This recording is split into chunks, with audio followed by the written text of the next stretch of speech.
Assalamualaikum warahmatullahi wabarakatuh. Perkenalkan, nama saya Saharani Amalia Fitriani dari program studi Sarjana Kebidanan semester 2 dengan nomor NIM 2023-0208-004.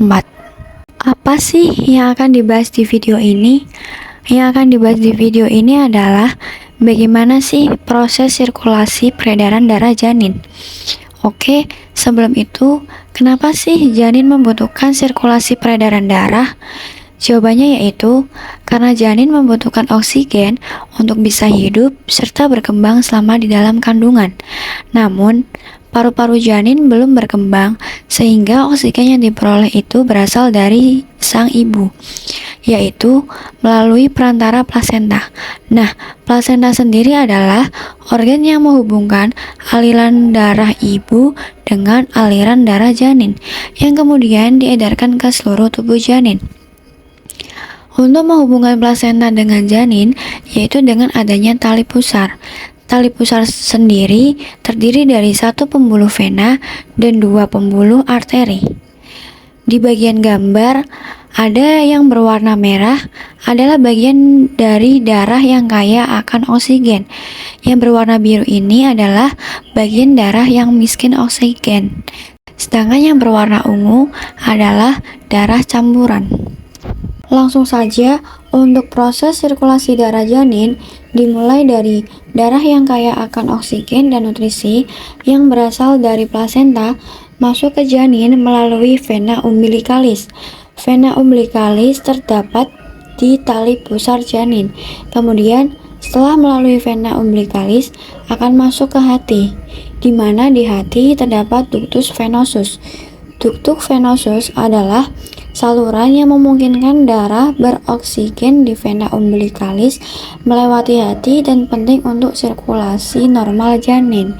Ductus venosus aranti itu adalah yang menghubungkan antara vena cava inferior atau pembuluh balik besar dan vena umbilikalis yang berada di tali pusar janin.